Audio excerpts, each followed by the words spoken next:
Hi. Hi. Hi. Hi. How does the speaker sound? Good? I keep moving this microphone because it's like buzzing up by my eye like this weird flesh-toned firefly. What is going on? It looks cool right there. Oh, there it is. Hi, so I'm Rama. Today I'm going to be talking about the Outer Dark. I'm not sure about the black levels on this. How many people watched Game of Thrones last weekend and couldn't see shit? I just did that to you. It says Outer Dark on that screen because I also believe in black on black. Executive goth. All right, so let's jump into this because I'm probably going to run over by just a few minutes, so everybody be patient, but all those tasty drinks will still be there when we're done. So the Outer Dark. I define the Outer Dark as the opposite of where all the light is shining. Where the light is shining is where people have traveled, have done lots of work, places like virtual reality, social media, even thinking about film and radio. These are the places that are well trodden. The light has been shown. And what I like and where I like to take my teams is right outside of that light, right on the very edge outside of the comfort zone. And the truth is that everybody is feeling a way about the Outer Dark. In this current age, when technology moves so fast, to pretend that you know anything about right now is a lie, or you're being fooled by somebody. And so the truth is, we're in a dark room. We're tasting the air for sort of shifts in the temperature or the breeze. We're feeling about, looking for a light switch, hoping that we can flip it on and turn it into a well-illuminated area. And this talk is about improving your night vision, basically. This is me when I was scared of the dark. Before Executive Goth, more than my Hawaiian shirt age. And since then, as MC Bad Touch was just sort of outlining, I've been a lot of different things. MC Bad Touch, that's a keeper. So I've done a lot of different things, and I'm going to talk over this for a second because I don't want to play a full reel. But this is really, I started, and I'm known primarily for a lot of film work I've done, from True Blood, and I've directed a lot of live action, basically mostly where people die or things explode or there's odd sex on screen. But I've also directed an enormous amount of interactive artworks. I've worked with robots, video games, projections, tons of XR, responsive architecture, gestural controls, biometrics, all kinds of weird things. And that's what really fascinates me. That's me. And the reason why I've done that is because I've been able to mix all of these things and all these weird paths that I've taken to basically get to the point that I am now. Again, Executive Creative Director at The Mill. My job, I run the Emerging Technology Group globally in London, New York, Chicago, and Los Angeles. And my job is basically to dream up new things, to find new ways of working with film, with extended realities, with the web, with physical realities. And I operate as a director, writer, strategist, and staff futurist. And at the heart of it is this convergence of art and technology. Yeah, it's okay, you can laugh. Please. Fucking adolescent jokes, gotta do something. But it's really about discovering new ways to tell big stories. Now, the thing about the phrase emerging technologies, it's this shiny, buzzy word that so many people throw around, but they don't actually know what it means. Emerging technologies is it's applying one or more novel or untested technologies to change the status quo. And the truth is, what's emerging today is not emerging tomorrow, so it's a relative term. And it's a constantly shifting definition. In some, it's really the art of trying to use the now to shape the next. You can only work with what exists right now, but you can predict the near future perhaps and start to connect things to emulate it. Now, in the parlance of futurism, there are several different ways of looking at time and what's happening. There's extant, which is right now. There's the probable, which is, well, it's probable, and it's easier to do in the near future. There's the possible, and there's the plausible. Now, to talk about what I'm going to do today, I'm going to stick with improbable. I'm not going to be talking about quantum tunneling and brain net and transhumanism and all that cool shit. I love that stuff, but that's not this talk. I'm not going to pretend to go out into the deep fringe. We're going to stay nice and close to the light, but still outside of it. And further, in this probable is the preferred. And I'm interested in the preferred because the future has not been written yet, and it is up to us, everybody in this room, to help shape what we consider the preferred future to be. And furthermore, most of the time, this preferred future is defined by brands, governments, and technocrats. I believe that the job is really up to the artists, because the artist's job is to investigate the human condition, bring beauty into the world, understand new ways to express oneself to each other. And these other groups up here simply do not share that brief. And to be even more specific, it's the technologically enabled dreamers. This is the new kind of artist, a hybrid of futurist, artist, innovation designer, and technologist. These are the folks that actually, I believe, hold the keys to the future. And I'm going to talk about that as we go forward. So today I'm going to be focusing on 3 emerging technologies: mixed reality, biometrics, and artificial intelligence. And the thrust of this is never mind the bullshit. When we think about this, all of these technologies have an enormous amount of hyperventilating buzzwords and excitement around them. And typically this information is gleaned from, well, articles, right? Articles are written about typically consumer products. Consumer products are basically never an emerging technology because they've spent years being developed, and they're specifically geared to liberate you of your money to buy them.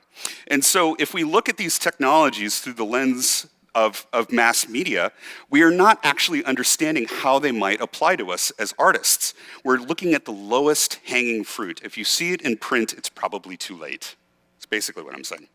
So as sort of a teaser as we're going on, I am going to be talking about mixed reality. My mom thinks it's Pokemon. It's not. It's humanity's sixth sense. I will be talking about biometrics, typically used to measure yourself like you're some sort of vintage sports coupe. It is not. It's empathic intelligence. And then, of course, AI, which is a very hot topic. People considering what we're going to do about our jobs, which is a very relevant topic and something that deserves its own talk. But I think it's a creative collaborator. So the big question is, how can these change the art that we make, our audiences experience, and perhaps our relationships to each other and our world? Before I get into the experiments that we've done to investigate that, I want to go through a little primer on the basis of thinking. It's one thing to say, look at all these technologies differently, and then not talk about how to do so, right?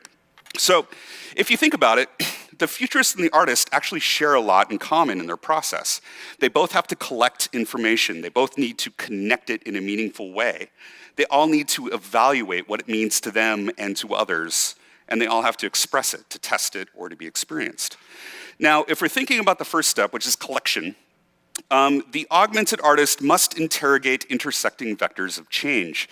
A regular artist is like, go out and eat strange things with strange people in strange places and do strange stuff and build up your experience library and then make rad art. That is core to art. But an augmented artist, somebody that is trying to understand, a technologically enabled artist, trying to understand the near future, has to start looking at things like this.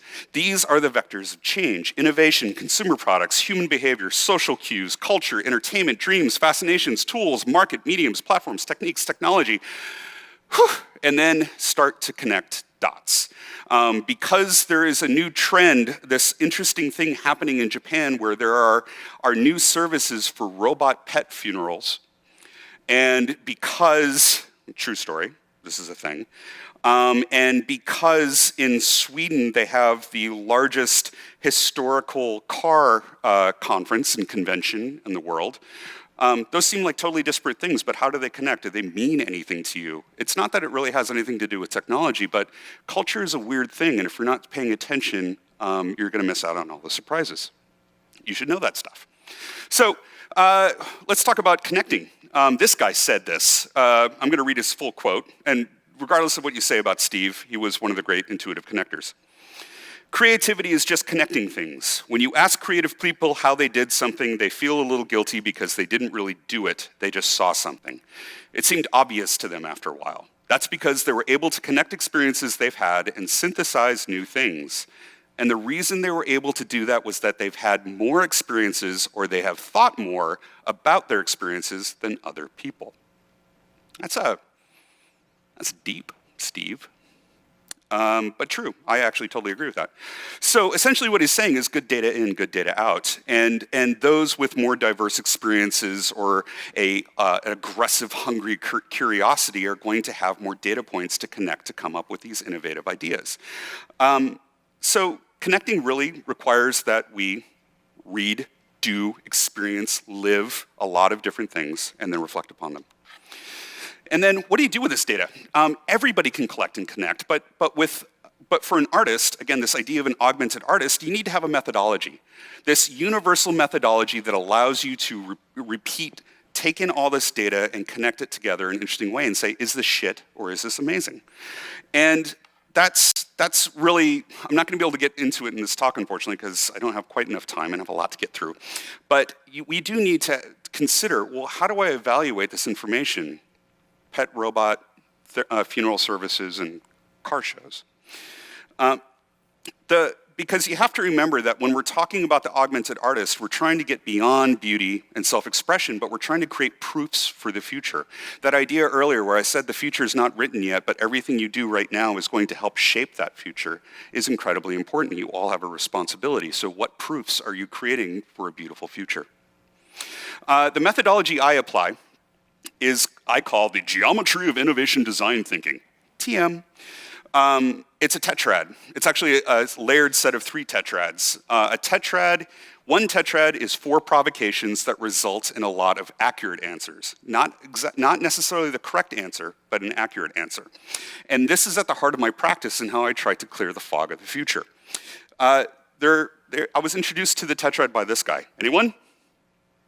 Yeah, right? I'm in the right place for that, I guess. Super Canadian.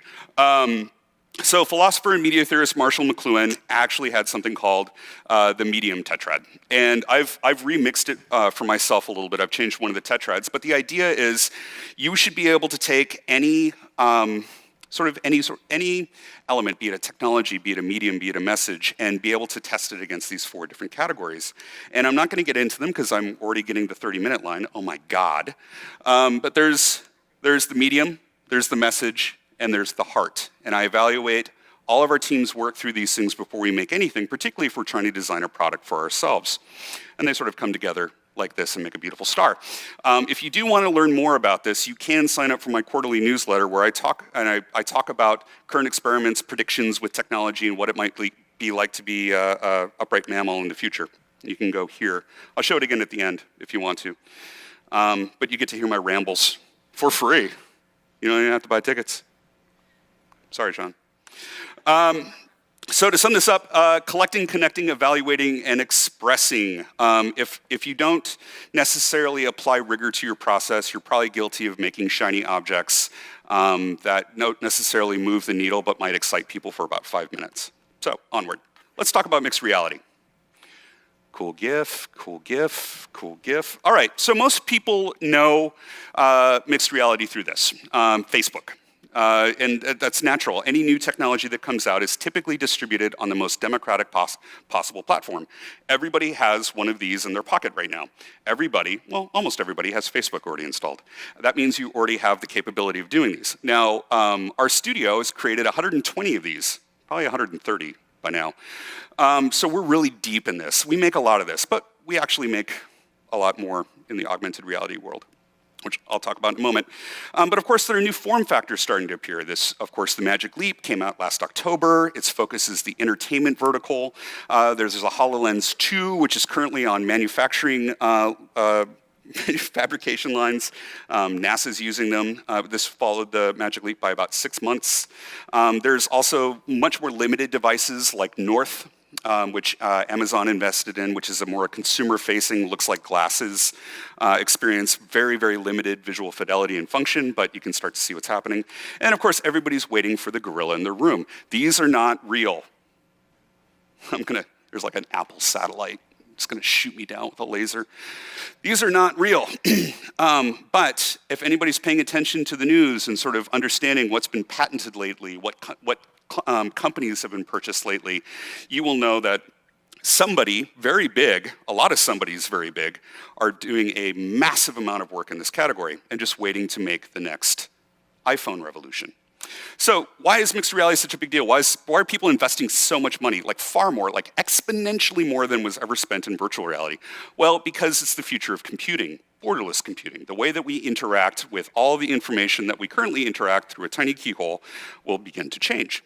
It'll change the way that we interact with each other, the way that we collaborate, learn, design. It, of course, will change entertainment, gamifying certain bits of IP that used to be just films. Of course, it changes video games considerably. And it also gets super icky when you start to consider what happens when we interact with each other. Gross. So what does this mean for artists? So I'm not going to get into the tetrads as to how we arrived at this stuff. I'm just going to give you the observations. So observation 1 about mixed reality. Well, the lead to mixed reality. We seek to coexist in increasingly rich media experiences with each other. See, social VR, things like high fidelity, Facebook's arrangements into social VR, and also couch co-op gaming, which is a resurgent subgenre of gaming where people don't necessarily want to play over a network, they want to play next to each other. The limitation of co-op technology. Screens put experience in a window to somewhere else, regardless of size, regardless of if it's VR or not. Therefore, it can never permeate our shared understanding of reality. A VR technology limitation is the immersion of VR begets richness, but it is still divorced from the tactile and visible reality. The technology opportunity for mixed reality is it can be all of the above. It actually checks all those boxes. And it can also be responsive, and it's also in the here and now. So the resulting internal brief I wrote for my team was, well, we need to create a shared mixed reality hallucination in a group entertainment environment. Concerts, duh. So we've built a prototype, it's called Dazer. And the idea is building a mixed reality platform for live performance. This is, unfortunately, we haven't screen recorded anything in quite a while. This is one of the very, very first tests of it, and it looks very primitive. It's a world championship beatboxer, Reaps won, testing it in our theater in New York. And that's basically, I wanted to see, can we make responsive architecture, something that responds to the music and creates a dimensional visual system that can extend all the way out into the crowds? Are there particles? What happens when we're not limited to screens as concert visualizations? I was also curious about what happens, this is before iPhone released all their cool masks. I was also curious, well, what happens to styling, to makeup? How does the experience begin to change? Can we create sound reactive makeup? So this is Reaps testing, doing his first test with our digital makeup.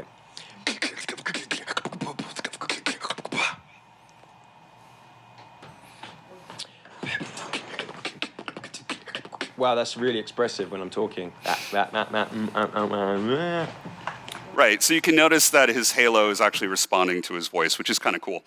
Unfortunately, I don't have anything newer to show you guys, but the thing is, we're building this whole platform that's going to allow people to open a black hole in the ceiling, fly chrome dragons around, send laser beams from my heart as a lead singer to all of you. This idea that we can have a shared hallucination in an experience that responds to data and exceed the boundaries of our screens is quite exciting.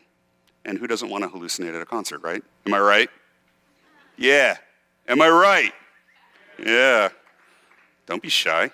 Shit, we're all adults. So this currently runs on an iPhone X, but obviously we're not making this for iPhones. The idea of making things right now for current technology is limiting. We have to make things for the next. So again, just pay attention to what's happening in patents. There are a lot flying around. And going further, we're beginning to think about, well, how can we use this to create a deeper connection to the audience? How does the performative self reach out and actually touch the audience? Does Dazer not only respond to sound, but perhaps the biometrics of the audience, the biometrics of the artists on stage? Can we visualize their power and their feelings? Can the audience begin to co-create the show through data and interaction? Does it create a richer and more memorable shared experience and a deeper connection to each other by having it? And so there's only one way to find out. That fourth part of collect, connect, evaluate is express. And expression requires us to just fucking make stuff. So there's only so much navel gazing. So Dazer is a platform that will hopefully be on a really cool looking device in the near future. You will be able to go to Dazer shows, and they'll be quite exciting. So keep your eyes open.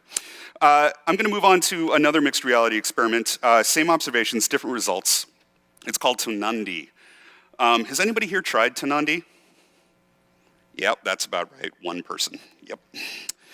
So, go figure. So we built this. It was a launch experience for the Magic Leap headset, and we built it with Sigur Rós. And the idea was, can we translate Sigur Rós, create something that's not a music video, it's not a video game, but what does a music video look like in the future? Can we create something that's more like this hyper-evolution botanical garden of mystical spirits and flowers where everything is an instrument and we use synesthesia to make people trip out and co-create Sigur Rós's music with them? That was a brief. So when we start to think about this, how does the song begin to take over our reality? How does it encroach? This is actually a slime mold simulation we built. So when you first start it up, it's almost like the Sigur Rós world is reading and growing over your entire reality, because it's actually reading every object in there. How do we infect the reality with the world of the artist? We have to use existing forms to prompt interactivity and wonder.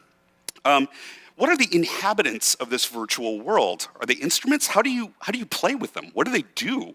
How do we create co-creation between the musical artist and the audience? So we started developing all these biological life forms that evolve and change, can be combined. The fact of the matter is, anybody that goes through this experience, the moment they go into it, they're having their own unique experience that nobody else ever can have, because the moment you start moving around and touch anything, the music changes. So you are effectively the only person that will ever hear that piece of music ever, which is cool. I'm just going to show you what it looks like. So this is captured through the Magic Leap's third eye camera, which is not a great camera, so it looks a little funky. But if you try it, it looks a bit better.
So if you do get your hands on a Magic Leap, give it a spin. It's about 6 or 7 minutes of trippy wonderfulness. So what happens when these hallucinations become mainstream? Because currently they're not. This is pretty fringe stuff. It's consumer equipment, but it's still fringe. And again, I think everybody's waiting for the big boys to wade into the pool. They realize the value of this. Apple never made a VR headset, but you can be damn sure they're going to do something for augmented reality, because there's no way to compare the two. So it's quite simple to imagine a near future, where you begin with a democratic technology, phones.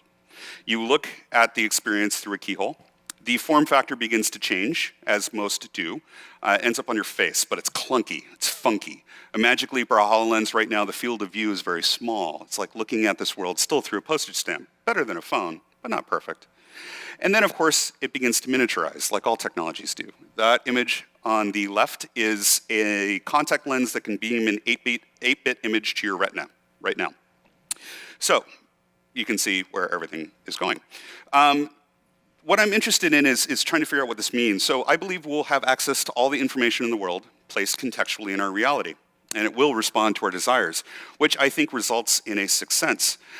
This means we will be interacting with reality and each other in a different way. This changes the way that we perceive reality, therefore it is a sense. Therefore it is a sixth sense. And it will change the way that we engage with information, reality, and each other forever.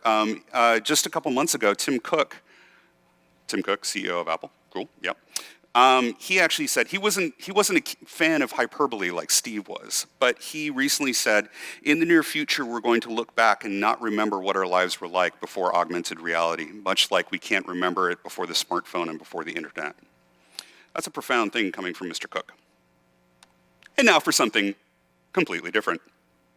Biometrics. All right, so I'm really fascinated with biometrics. I've created a whole series of artworks with biometrics over the years. I'm really fascinated in the sort of man-machine interface. I want to know what happens when video games know if you're in love. I want to know if architecture can understand that you're bored. I want to know what happens when all of these digital objects and physical objects begin to have empathic powers. And so here's a series of observations that led to an experiment. We use emojis a lot to convey emotion through an emotionless medium. We're desperate to try to have people understand how we feel. We love responsive design, but I think we all seek more than autofill or algorithmic anticipation as indicators of response. We can do better than that. I think that we all seek to improve ourselves. The quantified self movement is, the reason why the wearables market is gigantic is because I did more steps than Johnny today, and I did more steps today than I did yesterday. This idea, Portlandia made fun of it. It's human behavior. We are competitive beings, and we use biometrics to measure, to be more competitive. The other thing is biometric sensors are getting a lot better. They're getting phenomenally good, very cheap, very small, very little latency.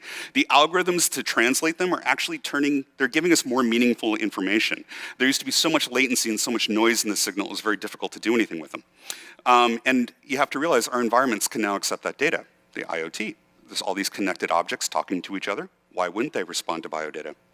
So the resulting internal brief I gave to the team was create a responsive experience navigated by the mental state that can improve our lives. Again, connecting all those dots together into a brief and then making something.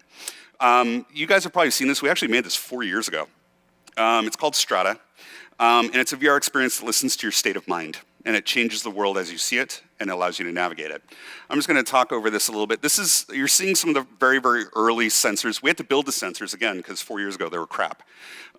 We built a respiration sensor, blood oxygenation, galvanic skin response, heartbeat, and then we have an EEG sensor. And what we're doing is we're mixing all of that together, and we get a baseline when you first start in there. We understand your level of excitement or distress or lack of attention. And as you begin to calm down, you begin to levitate through 5 floating worlds. And the whole world is beating your signal back to you. It's based on the principles of information-coded biofeedback from the early 70s. Your heart rate makes things pulse, your breathing makes things ripple, your galvanic skin response changes the color palette. The sum of all these things allow you to rise. And the music is actually generated by your biodata. So it's unique to you. The idea is to do this on a regular basis, to practice and become present and understand all these invisible signals that you have so that you can begin to control them and achieve states of flow and states of presence without the headset on. It's a mindfulness trainer. But what was really interesting in trying it out and testing it on lots of people is it chilled people the fuck out immediately. It totally worked, which is awesome. I was like, yes! And it's actually currently in clinical testing to be used as a therapy device for children with ADD, autistic children, soldiers with PTSD, and also distraction therapy for pediatric chemotherapy. So this is an artwork that we made that's hopefully actually going to make people's lives better. So the next observation I want to make is biometrics, when parsed correctly, can reveal the true desires of an individual. I'm not talking about lie detector tests. I'm saying the fact is the body doesn't lie. No matter what words come out of your mouth or your facial expressions, your body cannot lie. And I think that we're getting very close to these algorithms to being able to understand actually true emotional states. I think people that say, oh yeah, I can tell if you're happy, it's not quite true. It's getting really, really close, but I think that's sort of smearing the lines a bit. But the truth is, it's put better by Emily Dickinson. The heart wants what it wants or else it does not care. So we use this information to create an art installation called Seeker, and I'll just talk over this as well. So Seeker is this installation that, again, uses EEG. It uses a wearable. And you enter this installation, we're listening to you, we're broadcasting your biometrics to us at all times. And what we're doing is we are feeding you 4 different pieces of stimuli, and we're listening to what your body says and also watching you. Can we learn how extroverted you are, how introverted you are? Do you want to be alone? Do you like to be around crowds? Do you prefer rustic forested areas? Do you like urban areas? And in the end, we create an artwork based on your biometrics and then make a suggestion of where you should go in the world. The idea was, can we subvert the rational, conscious decision-making? This idea that we're constantly pummeled by media all the time. If I go into Instagram and I see a beautiful girl with the wind blowing through her hair standing at the edge of the Grand Canyon, I can be confused into thinking, I want to go to the Grand Canyon. I want to be that girl. I mean, can you imagine? But no, maybe I don't fucking want to go to the Grand Canyon. Maybe I want to sit on a glacier in Iceland, but I think it's so confusing sometimes for us to parse the signal from the noise and understand what we truly want. And so perhaps there's these technologies that might help us clean up that noise. So my point being is that biometrics are not step counters. Our smartphones, our refrigerators, our vehicles will all be endowed with an emotional intelligence to be able to understand how you feel at any given moment and deliver a hyper-personalized experience to you. All these data points make it possible with the sensors getting cheaper, the algorithms getting better, and basically connectivity between all these objects. We'd be silly not to assume that's going to happen. And in fact, there is a possibility, obviously brands are going to want to know this. I don't necessarily think that's a good thing. But this idea of being sensitive or empathic to every individual is quite interesting. It's going to be up to us to figure out what to do with it. So now for the hottest of topics, artificial intelligence. So I think, I feel like I could write that first sentence and it doesn't feel hyperbolic. I mean, this is the game changer, right? It's also the most misunderstood. My first observation leading me to this next experiment is that all artists through all of history have been defined by the technology they use to create their art. Everything from flint knives to ultramarine blue, a wonderful pigment that changed the Virgin Mary into a blue-hooded Virgin Mary, turned blue from a demonic crude color into the holy color, all the way to 3D printing. It's changing the way that we make art, and it basically changes the artist. So if you think about that, we also think about this next observation that creative collaboration is really reliant upon trust. And it's trust in expertise, it's trust in instincts, it's trust in, well, it's just trust between partners. And many, many, many moons ago, I was a jazz musician. I actually went to school to be a music teacher. What do you know?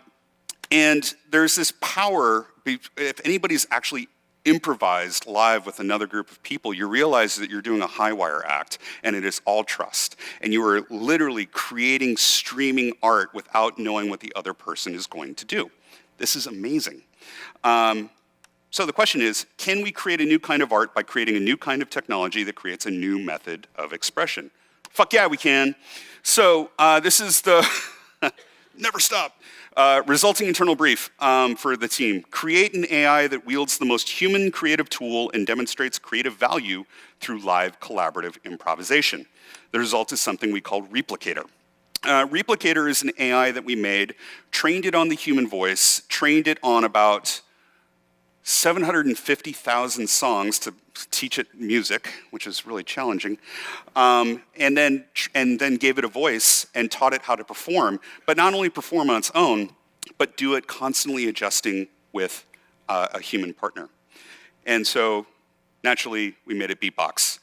I'm just going to play the case study for you.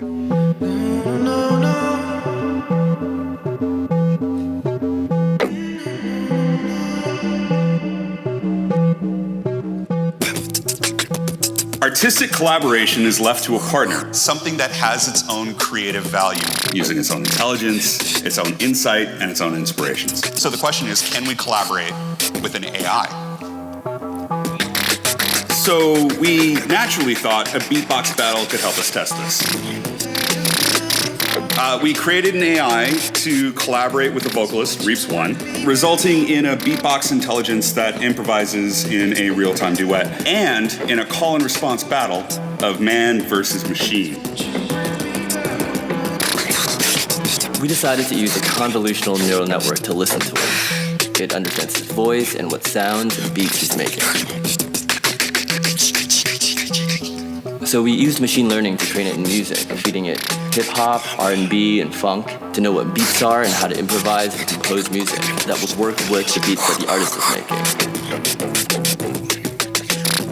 making. and then it performs. It uses a vocal sample bank built from Reeves' voice, and it does it all in real time.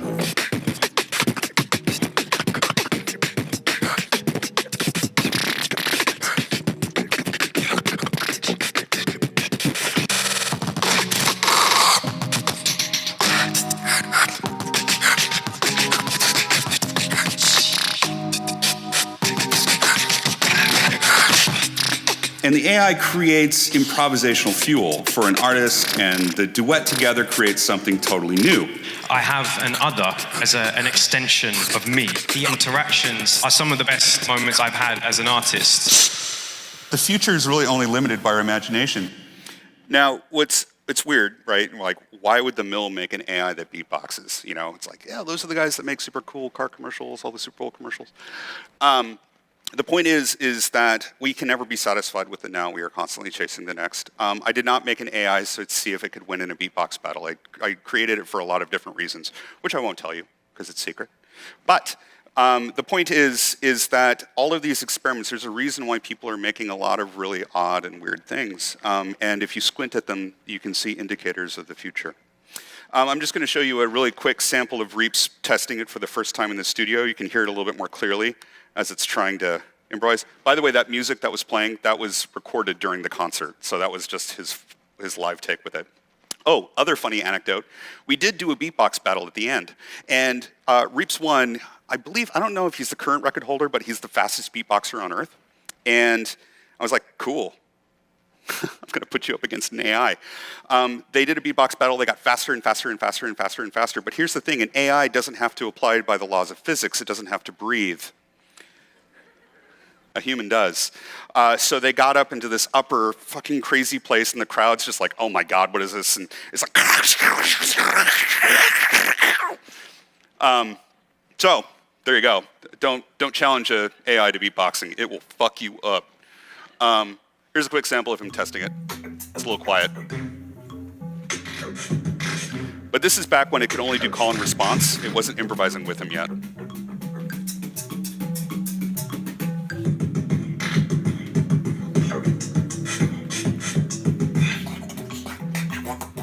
So quiet. I gotta fix the volume on that. Okay, anyway, moving forward.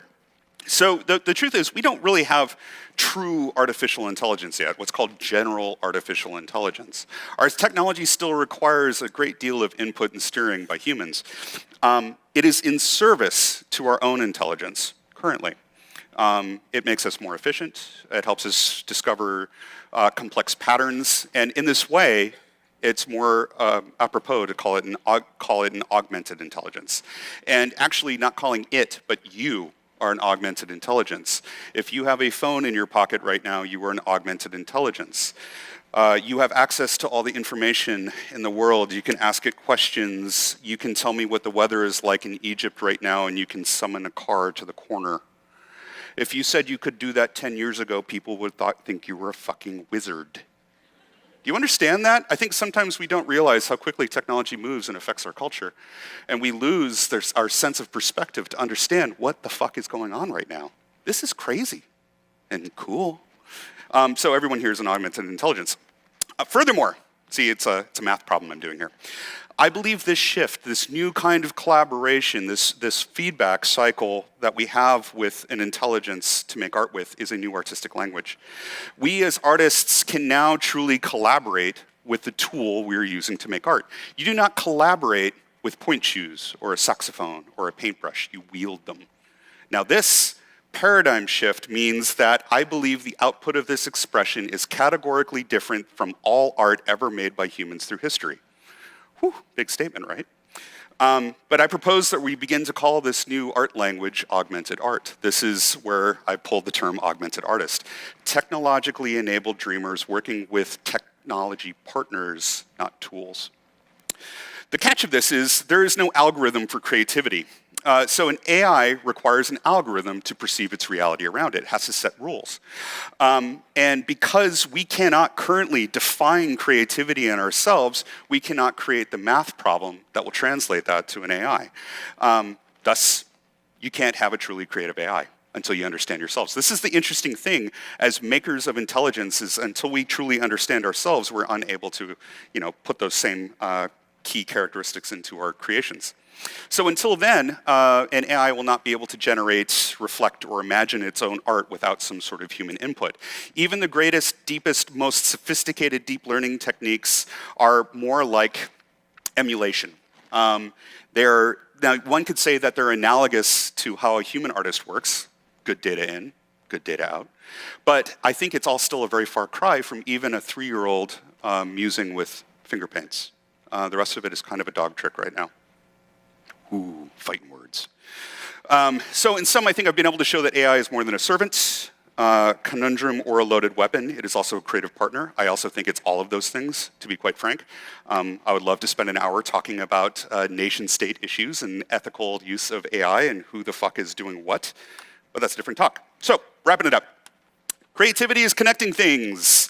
As I've done here for you in this room, I've been able to show how I connect these observations of different things, connecting culture, technology, artistry, and being able to kind of find, oh, we should make this, how we sort of squint into the future and test our hypotheses. To do this, you have to be open, you have to listen, you also have to search a lot. But these connections will help you prototype the future. For example, the 3 things I showed you today, mixed reality, biometrics, and artificial intelligence, create something like an empathic machine intelligence. And if we're not careful, if we think of all these things mixed together, working in our everyday lives, we have to make decisions today to prevent a terrible tomorrow. They will be linked some way to your subconscious. What safeguards are we going to be putting in place right now to not create predatory manipulations by brands in our environment? What are we all going to do right now to make sure this shit doesn't happen? Because I don't want that. Does anybody here want this shit? You can raise your hand, it's cool. You're like super dystopian, like, punk rock. I love strippers in my shopping cart. So how this works for creatives, again, collect hungrily, connect thoughtfully, evaluate methodically, express bravely. Test your ideas and don't be precious. The future doesn't wait for anybody. And you have to question everything that you think, when you're reading about a technology like blockchain is not digital gold. That's absurd. Like that's missing the entire fucking point of blockchain. People are like, oh, I'm trading some crypto. It's like, ugh. Blockchain is so much bigger than that. So there's a lot to be discovered. And because I believe that artists have a responsibility, much more if they step up than brands, governments, or technocrats. And the idea is to get past probable, possible, and plausible to preferred. And we have to take action as a group to make sure that we're part of signing up for what the preferred future is. We all have a responsibility, everybody in this room, to craft thoughtful and meaningful experiences and to test the temperature and understand what the future might look like. Everything that we make now contributes to the future that we are all moving into. I can't reiterate that enough. We have to be mindful of self. We have to be mindful of our relationships. We have to understand, what is the human variable in this technological future? What is the human variable in this thing that I'm making? In fact, Jared Ficklin, great. He's always bringing up the human component and when he's thinking about the future. That's incredibly important. So many of us are like, yeah, fucking robot dogs are super cool. And yeah, okay, cool. Where's the human variable? Without the human variable, it's going to be very tough for all of us. So please keep all that in mind. And you can do this to shine a light on the outer dark, because today's outer dark is tomorrow's light. Now, the URLs. You can find our work at themill.com. You can follow us on Instagram at millchannel. You can find me and my weird shit at ramaallen.com. And also follow me on Instagram at Ramanaut. Someday I'll actually post something new. I've been busy. Also, here's the deal. My group is growing fast. And we are hiring. And if you are a person that is into web development, Cinder, game engines, robots, architecture, spatial design, psychology, sociology, neuroscience, we want to hear from you, because this all informs our work. So please email us, and we would like to talk. And lastly, this is my quarterly newsletter. If you want to actually learn about the geometry of innovation design, sign up. You get 4 of these a year, and it's going to be weird, I promise. Thank you.